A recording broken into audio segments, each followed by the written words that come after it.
Hi there, Janet Fritz here for Galaxy Girl Creations. Welcome to my channel. Welcome to another day of May I Scraplift You. Today I have chosen to scraplift Sarah Miller House Creates. That is her Instagram handle. And this awesome layout was done for the Bella Boulevard design team. So I naturally pulled out some of my Bella Boulevard products. I don't have a ton of it, and most of it's pretty old, but I thought I would go ahead and use what I had. And so I have 4 photos of Noah that I decided to punch in a 3.5-inch circle. And I did pull out my 3-inch punch also, but I think the 3.5 works better. I did cut the first photo down a little bit too small to begin with, but you don't really notice it a whole lot anyway. Like one edge has a little bit of a flat edge, but once I add everything else on there, it's not noticeable at all. So I went ahead and punched those out just using these really huge punches. I've had these for quite a while, and I got them at Hobby Lobby when they put their stuff 40% off. And I do find them super useful, especially in this instance, because I was actually creating this while I was at a retreat. And I typically bring my bin of circles, hearts, like stars, all the basic shapes, and I bring those to share with everyone. I know it seems like a lot more than maybe bringing like my silhouette or whatever. Like I could do more with my silhouette, but this allows everyone to be able to use them. And then I had thought about bringing like the Creative Memories cutting system or whatever, but I knew I only needed it for this layout. So I just hand cut the black around it, and I thought that worked out well because I'm going to distress those edges anyway. They don't have to be perfectly round because they're going to be all, not really torn up, but kind of chewed up. So that's okay. And then I pulled out papers, these plaid papers. I think they are from Lawn Fawn. They're super old. So the papers that I'm backing the photos with are from Lawn Fawn, but the pieces that I'm going to be using to go across the page in that horizontal shelf there, those will be from Bella Boulevard. The distress tool is just a distress tool that I got off of Amazon because I lost my old one. So I just went in search of one. It's not probably the most comfortable size for my hand because it's so tiny, but it is what was available, and I think they're kind of hard to find right now, so I'm making do with it. It does actually do a much better job than my scissors, so I am happy about that. And again, I'm going to distress these circles, so I didn't really worry about having them perfectly round. Like I didn't go get a bowl or something like that. I did use my largest circle punch for the photos, so I could not use them, a larger one. Had I used the 3-inch circle for the photos, I could have used the 3.5-inch for one of these other pieces, but it works out. So I'm happy with the way it came out. So I've got one in green, one in purple. I'm doing the pink now, and then I'm going to do a blue as well. And you're not going to get to see the mixed media go down because somehow I did not turn that on. I think sometimes I have a new case on my phone and the button is really sensitive, and sometimes when I think I'm turning it on, I've turned it off because when I put it in the holder to hold it above my desk, sometimes it turns on just by the holder touching the button. And then when I go to turn it on, I've actually turned it off. That's the only thing I could figure out because it's happened a couple of times more recently. And it has always been with the new case. And so it's super sensitive. So my apologies for that. But basically what I do is I take my Dilutions ink, and you're going to see this here. The 4 colors that I am using are Island Parrot, Laid Back Lilac, Calypso Teal, and Peony Blush. And I just used my paintbrush. I dipped it into the ink bottle, just pulled it out and kind of like squished it around where I knew the circle was going to be. I did take a pencil and I kind of drew just underneath each one of those circles so that the pencil marks wouldn't show, but just so that it would show kind of where the edge was and how far out I needed to be.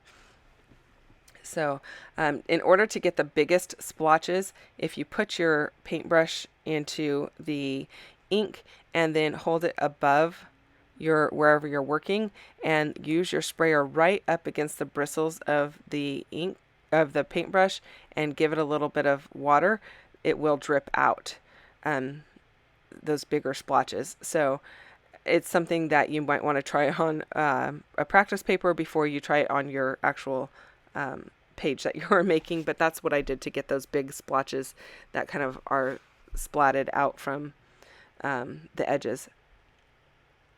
So I did pull out my my scallop edge punch. Pardon me, my throat is going a bit. And I went ahead and punched one of those because on her layout she has the bottom one punched in a scallop, and I really like the way that that looks. And then the other pieces I ripped just as she did. I am going to ink them up with some blue oxide ink. I believe I'm using Mermaid Lagoon. You know what? Actually, I think I'm using Broken China. So, yeah, it's got to be Broken China because Mermaid Lagoon doesn't have a label on it yet, and that one's got a label. So, I went ahead and inked up all of those papers with the blue. That's the color that I wanted to kind of highlight the most, mostly because he's a boy, and I've got a lot of pinks and purples in here, so I don't really need to highlight that. So I thought that would be a good way to highlight a more masculine color. So I'm just going to layer those up with the torn edges up at the top. And I realized I didn't have them the same. They weren't level basically going across because the right side is much skinnier than the left side. So you're going to see me kind of pull that apart here to fix that. And it doesn't have to be 100% perfect. It just needs to be better than it was because it was quite a big difference.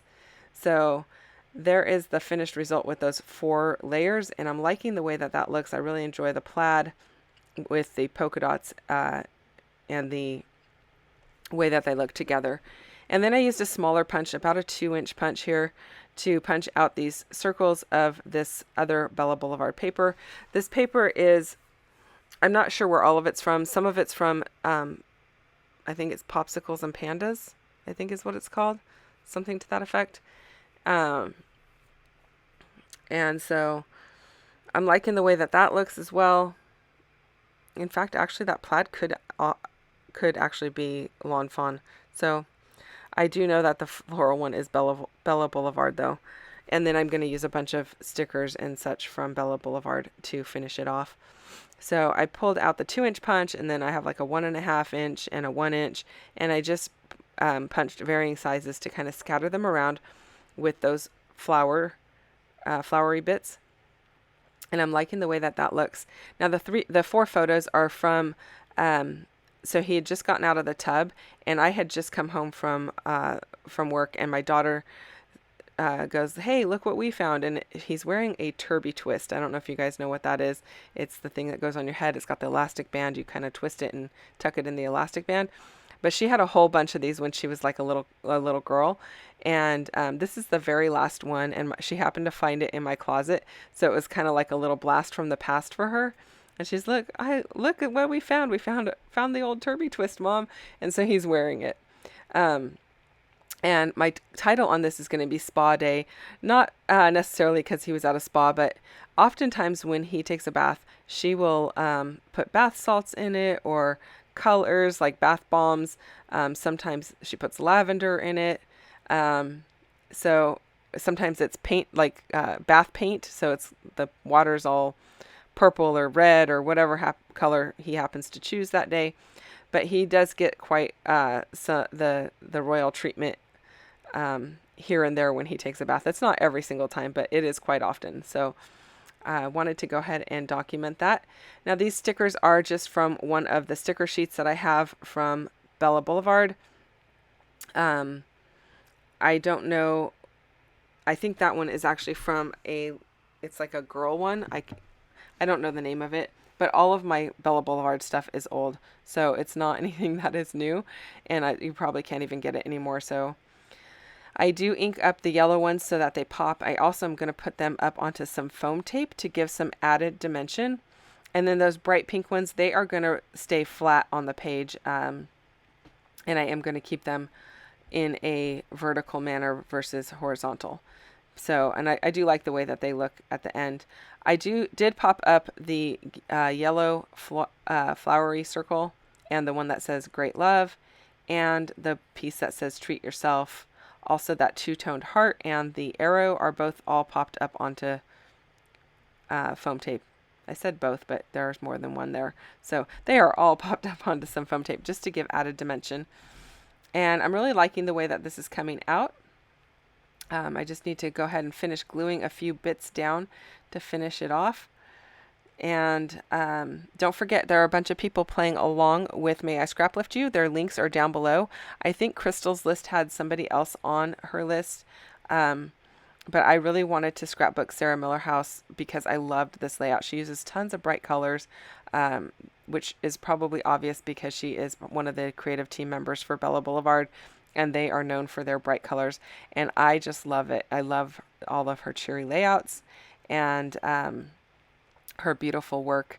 So you can go and give her a little bit of love if you're not following her over on Instagram. Her handle is right up there in the upper right hand corner, Sarah Miller House Creates, and it's Sarah with an H.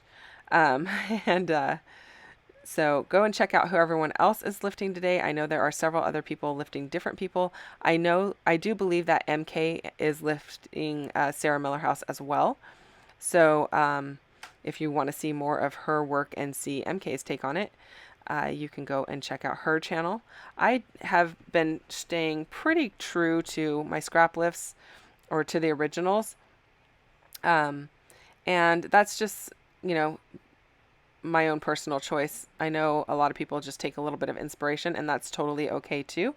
And when you are scrap lifting or getting inspiration from someone, it is really up to you what you do with it. It could just be an idea of one thing off of that layout. It could be the complete layout in total, like you want to do the whole thing, but never feel like you have to do all of it. You can just do some of it. Maybe you're inspired by the colors or the plaid or whatever, or the circles. So anyway, I am just finishing it off here with a few additional little stickers. These are, there's a couple little heart stickers that I'm adding, and I added a little piece that says cute, and that one's popped up onto some foam that's right above the little blue arrow there. And I'm really liking the way that it's all coming together. I know she's got a lot more bits and pieces than I probably do, but that's okay. I'm going to probably not have quite as many as she does, and that's totally okay too. So I hope that you have enjoyed this video. The close-ups are coming up here very shortly, and I thank you so much for the time that you have spent with my channel today. And if you enjoyed the video, I'd love a thumbs up, and if you're not already subscribed, I would love for you to subscribe as well. Don't forget to go and check out everyone else playing along and leave them a little bit of love, and I will be back again tomorrow with another video for you. I'll see you then. Bye bye.